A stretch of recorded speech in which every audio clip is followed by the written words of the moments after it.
এই মুহূর্তে রাজশাহী বিশ্ববিদ্যালয়ে আছেন সহকর্মী তোহা খান তামিম এবং আলতাফ হোসেন। সরাসরি শুরুতেই যাচ্ছি তামিমের কাছে। তামিম,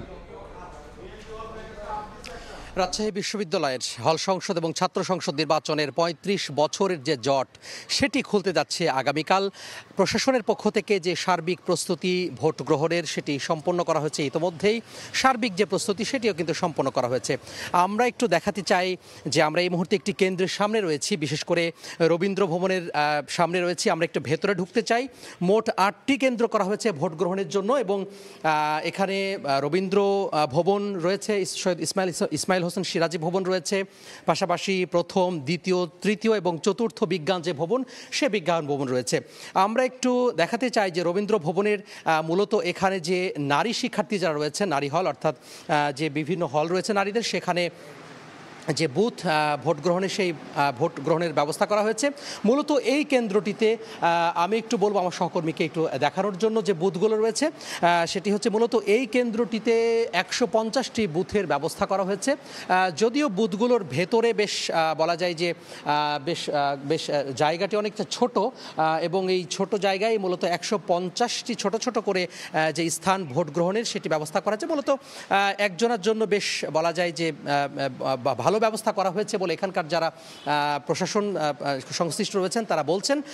এবং এই যে কেন্দ্রটা রয়েছে ৮টি কেন্দ্র, অর্থাৎ চতুর্থ ৪টি বিজ্ঞান ভবন, পাশাপাশি সৈয়দ ইসমাইল হোসেন সিরাজি ভবন, রবীন্দ্র ভবন এবং ডিন্স কমপ্লেক্স, পাশাপাশি শহীদুল্লাহ কলা ভবন, এই মোট সাথে জুবিরি ভবন, এই মোট ৮টি যে কেন্দ্র রয়েছে সেই ৮টি কেন্দ্রে একযোগে কিন্তু আসলে ভোট গ্রহণ চলবে। এবং এমনই কিন্তু প্রতিটি যে কেন্দ্র রয়েছে সেই প্রতিটি কেন্দ্রে প্রায় ১৫০টি যে বুথ, সেই বুথের কিন্তু ব্যবস্থা করা হয়েছে। তো সব মিলিয়ে বলা যায় যে প্রশাসনের পক্ষ থেকে সকাল থেকে যেই ধরনের প্রস্তুতি ভোট গ্রহণের, ব্যালট পেপার থেকে শুরু করে ব্যালট বাক্স থেকে শুরু করে সব কিছুই কিন্তু করা হয়েছে। এবং স্বভাবতই এই যে রাকসু নির্বাচনকে কেন্দ্র করে বলা যায় যে আলোচনা এবং সমালোচনা চলছে, বিশেষ করে আইনশৃঙ্খলা বাহিনীর ব্যাপারটি নিয়ে, যে আইনশৃঙ্খলা কেমন হবে।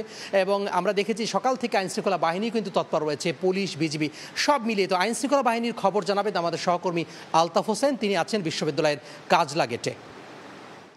বহুল প্রতীক্ষিত রাকসু নির্বাচন অনুষ্ঠিত হতে যাচ্ছে আগামীকাল এবং এই উপলক্ষে কিন্তু রাজশাহী বিশ্ববিদ্যালয় পুরো ক্যাম্পাস জুড়ে একটি উৎসবের আমেজ আমরা লক্ষ্য করছি। একই সঙ্গে কঠোর নিরাপত্তা ব্যবস্থা গ্রহণ করা হয়েছে এবং আমরা সকাল থেকে দেখেছি যে বিপুল সংখ্যক আইন শৃঙ্খলা রক্ষাকারী বাহিনী, সেখানে পুলিশ, বিজিবি, এমনকি র্যাব কিন্তু একটি নিরাপত্তা বলয় তৈরি করেছে। এই মুহূর্তে আমরা আছি বিশ্ববিদ্যালয়ের মূল ফটকের সামনে, যেখানে একটি চেকপোস্ট বসানো হয়েছে এবং সেখানে পুলিশ সদস্যরা আছেন, একই সঙ্গে বিএনসিসি স্কাউট দলের সদস্যরাও বিশ্ববিদ্যালয়ে আছেন এবং তারা কিন্তু আমরা দেখছি যে প্রত্যেককে তল্লাশি করে করে বিশ্ববিদ্যালয়ে ঢোকানো হচ্ছে। অর্থাৎ বহিরাগত কাউকে কিন্তু আসলে ঢুকতে দেওয়া হচ্ছে না। যারা শিক্ষার্থী, শিক্ষক, কর্মকর্তা, কর্মচারী যারা আছেন, একমাত্র তাদেরকেই তাদের পরিচয়পত্র দেখে দেখে কিন্তু তাদেরকে প্রবেশ করতে দেওয়া হচ্ছে। যে সকল যানবাহন আসছে, মোটরসাইকেল, রিক্সা এবং প্রাইভেট কার, যে সকল গাড়ি ঢুকছে তাদেরও একইভাবে কিন্তু তল্লাশি করে নিশ্চিত হয়েই কেবল তাদেরকে প্রবেশ করতে দেওয়া হচ্ছে এবং এইভাবে করে সকাল থেকে চলছে। এবং আইন শৃঙ্খলা রক্ষাকারী বাহিনীর বিশেষ করে পুলিশ সদস্যরা কিন্তু আমরা দেখেছি সকাল থেকে কিন্তু তারা তাদের এই কার্যক্রম শুরু করেছে এবং আমরা জানি যে ২৩০০ পুলিশ সদস্য কিন্তু মোতায়েন করা হয়েছে। একই সঙ্গে ১২ প্লাটুন র্যাব এবং ৬ প্লাটুন বিজিবি সদস্য কিন্তু দায়িত্ব পালন করছে।